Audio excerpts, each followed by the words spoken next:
Just announced, Princess Leonor Engagements confirmed 2025. The streets of Copenhagen have always been filled with elegance, history, and tradition. But today, something far greater is stirring. Royal watchers thought they had seen it all, that the rhythm of royal life would continue as it always had. Yet in the heart of Denmark, a thunderous announcement has sent shockwaves through Europe. Princess Leonor's royal engagements for 2025 are no longer whispers, no longer rumors, they are now official, and the city has erupted in ways no one expected. But here's the twist. Many assumed that Leonor, still so young, would remain carefully shielded from too many royal duties, protected by her parents, King Felipe and Queen Letizia of Spain. And yet, the exact opposite has unfolded.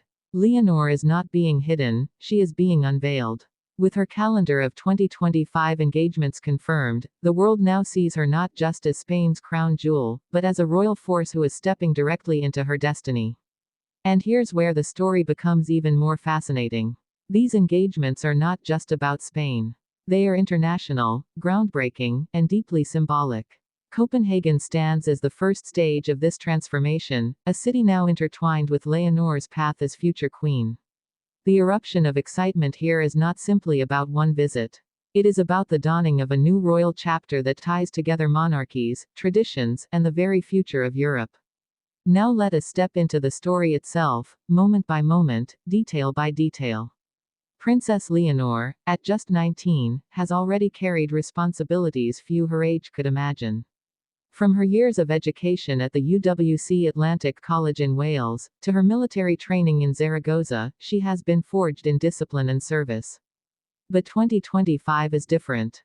This year, her calendar is not about preparation, it is about action. Confirmed engagements now set the stage for her to emerge not as a princess learning the ropes, but as a future queen commanding presence. The first announcement, a state-level engagement in Copenhagen, where Denmark's royal family, led by Crown Prince Frederik and Crown Princess Mary, will host Leonor in a symbolic union of two monarchies. This is more than a diplomatic courtesy. It is the first clear sign that Leonor is being positioned on the world stage, side by side with future rulers who will define Europe's monarchies for decades to come. The reaction. Explosive. In Spain, headlines screamed of pride and joy. In Denmark, the streets of Copenhagen filled with anticipation, banners of Spain and Denmark flying side by side. But underneath the pageantry lies a deeper question: why now? Why has the Spanish crown chosen this exact moment to unveil such a bold calendar for Leonor? The answer reveals itself when we look at the changing shape of monarchy in Europe. With Queen Margrethe II stepping aside in Denmark, with the British monarchy navigating turbulent waters, and with new generations of royals rising, the Spanish crown is making a statement: Leonor is ready, Leonor is present, Leonor is the future. But here's the most captivating part: her engagements in 2025 are not limited to Europe. Sources confirm that Leonor will step onto international platforms, meeting leaders, engaging in cultural diplomacy, and representing Spain as if she were already queen.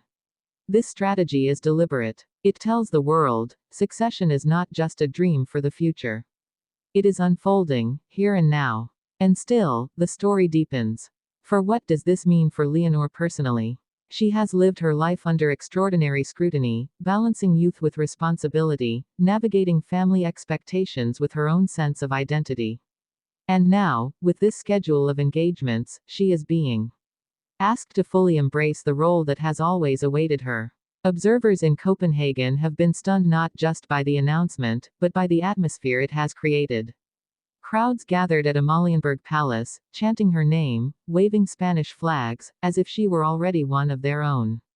The Danish press has described it as an eruption of royal passion not seen in decades.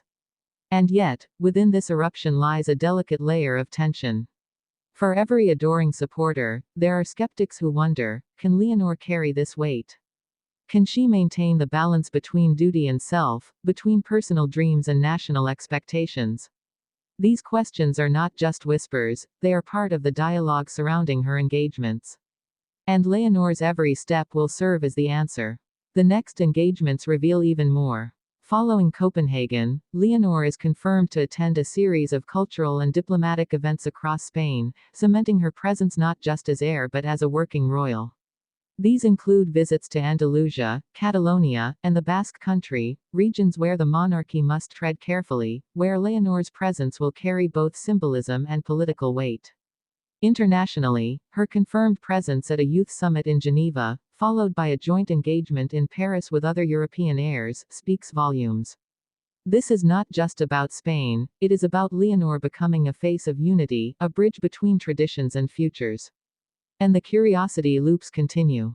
With each confirmed event, the world asks, what is the true purpose of this strategy? Is Spain preparing for a sooner than expected transition? Is King Felipe quietly positioning his daughter to ascend earlier than anyone imagined? Or is this simply the natural next step of a princess who has already proven her capability? As we piece this together, another layer emerges, the emotional impact within her own family. Queen Letizia, once fiercely protective of Leonor's childhood, is now seen standing proudly by her daughter, supporting her entry into a demanding and public role.